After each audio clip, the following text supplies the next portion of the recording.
Welcome on Easy Learning. Now today in this video I am going to cover next part of How Free is the Press, written by Dorothy L. Sayers. So in earlier parts we also discussed some words, but because of the lengthy video I did not proceed further. So in this part those words will be covered. Now I will start from here. Now it is given that in earlier part we studied that it is next door to impossible to secure either correction or apology which brings us to. It means आगे जाकर के क्या होता है, ना तो correction हो पाती है और ना ही जो है कहते हैं दो ही चीज़ होती है, या तो करेक्शन हो पाती है और या तो क्षमा याचना होती है, और जिसका कारण क्या होता है, जिसका परिणाम क्या होता है वो यहाँ पर आगे दिया हुआ है. पहला होता है फ्लैट सेपरेशन. फ्लैट सेपरेशन यहाँ पे होती है. फ्लैट सेपरेशन का मतलब होते हैं कि थोड़ा बहुत किसी बातों को दबा देना. लेटर्स ऑफ प्रोटेस्ट में भी रिटन, कहते हैं कि प्रोटेस्ट ऑफ जो लेटर होते हैं वो लिखे जा सकते हैं. कोई भी व्यक्ति अगर इस न्यूज़पेपर को पढ़ते हैं और उसको लगता है कि न्यूज़ जो छपा हुआ है वो प्रोटेस्टेबल है, तो ऐसे लेटर वो जो है उनको लिख के देते हैं. दिस में be ignored, printed in full और इन पार्ट. कहते हैं कि ये हो सकते हैं कि इनको इग्नोर कर दिया जाए. जो लेटर लिख के दिया जाता है न्यूज़पेपर वाले को, उसके बारे में कहा जा रहा है कि जो लिख के दिया जाता है प्रोटेस्ट ऑफ लेटर को, हो सकता है या तो इग्नोर कर दिया जाए, हो सकता है उसको छापे ही ना. अगर छापे तो या तो फुल ही छाप दे, कुछ हिस्सा छापे. ऐसा भी हो सकता है कि पूरा ना छाप के थोड़ा ही छापे. Accompanied by an editorial comment to the effect that the words reported were actually said. और इसमें क्या किए कर दिए जाते हैं कि एडिटोरियल कमेंट को भी जोड़ दिए जाते हैं. अकम्पेंट मतलब जोड़ देना यहाँ पे. टू द इफेक्ट, या इफेक्ट डालने के लिए कि जो वर्ड्स रिपोर्ट किए गए थे, मतलब जो वर्ड लोगों ने प्रोटेस्ट का बात कह के लिखा था वो वाकई में सही है. And that the speaker must not expect to monopolize the whole of the papers valuable space. और यहाँ पर में स्पीकर से यह भी उम्मीद नहीं की जाती है कि वह पूरे के पूरे जो वैल्यूएबल न्यूज़पेपर है उस पर अपना उसका मालिक बन बैठे, उसका जो है वो उसके ऊपर मोनोपोली करे. इसके बाद है answered privately by the editor. या हो सकता है जो ये प्रोटेस्ट के लेटर देता हो उसको एडिटर ना छाप के उसे चुपचाप जो है अपनी भाषा में आंसर दे करके वही बात खत्म कर दे.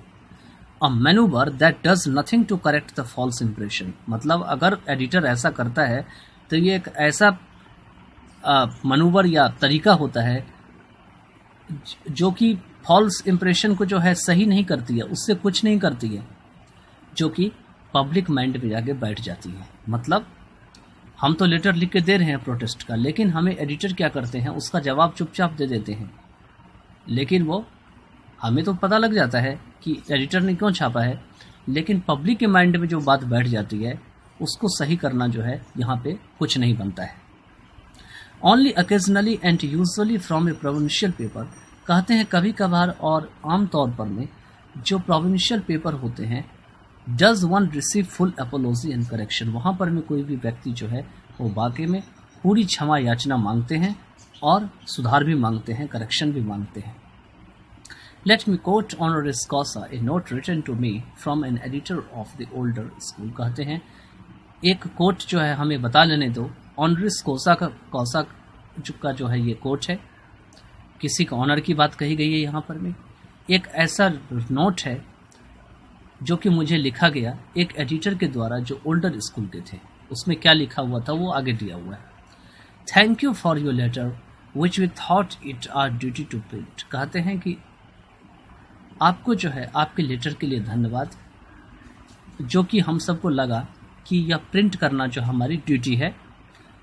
We try to preserve our reputation for balanced news. कहते हैं कि हम कोशिश करते हैं कि एक संतुलित समाचार के लिए अपनी प्रतिष्ठा को बचाए रखें. प्रिजर्व मीन्स बचाए रखना. Here are 3 fold fashioned words. कहते हैं यहाँ पर में 3 जो है वो घिसे पिटे हुए या ओल्ड फैशन वर्ड्स हैं. फर्स्ट है ड्यूटी, सेकंड है रेपुटेशन और थर्ड है आपका बैलेंस्ड. कहते हैं तीनों दिया हुआ है। Do they still represent what the reader demands और एक्सपेक्ट्स फ्रॉम फ्लीट स्ट्रीट, कहते हैं कि क्या वो वही चीज़ को अभी भी बताती है जो रीडर डिमांड करते हैं, उम्मीद करते हैं इस फ्लैट स्ट्रीट से। फ्लैट स्ट्रीट वही है जो ब्रिटिश की जो मेन यहाँ पे टाउन की बात कही गई है, जहाँ पे बहुत ज़्यादा जो है न्यूज़पेपर छपते हैं, उन्हीं की बात यहाँ पे कहे गए हैं। आगे पहले हम कुछ वर्ड्स करेंगे, उसके बाद हम आगे बढ़ेंगे। इसमें एक वर्ड बनता है, जो वर्ड यहाँ पे दिया हुआ है आपका, यह है आपका एक वर्ड, उसका नाम है सिंडिकेटेड। तो सिंडिकेटेड का जो मीनिंग होते हैं वो होते हैं आपके एक्सप्रेस्ड। ऊपर दिया हुआ है यहाँ पे टॉप पे SYNDICATED, एक्सप्रेस्ड, कलेक्टिवली सर्कुलेटेड, मतलब कोई बात को व्यक्त किया गया या मिलजुल करके किसी चीज़ को चलाया गया हुआ। आगे हैं to get misleading statements corrected in tales, कहते हैं कि कोई भी जो है गलत रास्ता दिखाने वाला जो स्टेटमेंट है उसी को जो करेक्टेड डिटेल्स हैं, इंटेल्स यहाँ पे दिया हुआ है। इन एनी केस, किसी भी हालत में a heavy and exhausting effort of correspondence, जो कि एक बहुत ही सीरियस, हैवी या बहुत ही थका देने वाला प्रयास है पत्र व्यवहार का, करस्पॉन्डेंस का, फॉर द फॉल्सहुड, मतलब झूठापन के लिए, may be syndicated all over the world, कहते हैं इसको पूरी दुनिया में एक्सप्रेस किया जा सकता है ओवरनाइट, पूरी रात में, and appear simultaneously in several hundred papers, और साथ ही में साइमल्टेनियसली मीन्स साथ ही में यह कई सौ की संख्या में जो पेपर होते हैं उसमें भी ये दिखाई पड़ सकते हैं। In addition if one makes a fuss or ventures to accuse the newspapers, कहते हैं इसके अलावा अगर कोई भी जो है वो अपनी बात रखने का प्रयास करते हैं, मेक ए फस, या न्यूज़पेपर्स को जो है सच्चाई की जो कमी है, लैक ऑफ वेरासिटी मीन सच्चाई की जो कमी है, उसके लिए दोषी ठहराने का प्रयास करते हैं। यहाँ पे वेंचर मीन्स प्रयास करना, प्रयत्न करना। There always lurks in the background the shadow of genteel blackmail, तो हमेशा जो है इस तरह की चीज़ों को जो है वह एक जेंटिल ब्लैकमेल जो है यह समझा जाता है। मतलब कहा जाता है कि ये सब सारी चीज़ें जो है वह एक जो है इस पृष्ठभूमि के पीछे जो है वो छिपी हुई है, लर्क कर रही है, और इस तरीके की चीज़ें जो है वो ब्लैकमेल, जेंटिल ब्लैकमेल का मतलब हुआ पूरी की पूरी तरीके से ब्लैकमेल के रूप में जाना जाता है। Any public person, writer, speaker, actor, politician is subtly made to feel that if he offends the press, he will suffer for it. कहते हैं कि कोई भी पब्लिक का आदमी, चाहे वो राइटर है, चाहे वो स्पीकर है, चाहे वो एक्टर है, चाहे पॉलिटिशियन है, अगर वो थोड़ा भी subtly made to feel that, उसको यह जो है एहसास कराया जाए कि वह प्रेस का जो है ऑफेंस करते हैं या प्रेस का जो है वो विरोध करते हैं, तो वह व्यक्ति जो है इसके लिए क्या होंगे, जिम्मेवार होंगे, वह इसके लिए परेशान होंगे और इसका उन्हें खामियाजा भुगतना पड़ेगा। उसके बाद दिए हुए हैं no threat of course is openly uttered, कहते हैं कोई भी थ्रेट जो है वाकई में खुल करके नहीं दिए जाते हैं, बट बुक्स एंड प्लेस में बी अनफेवरेबली नोटिस्ड और सडनली इग्नोर्ड,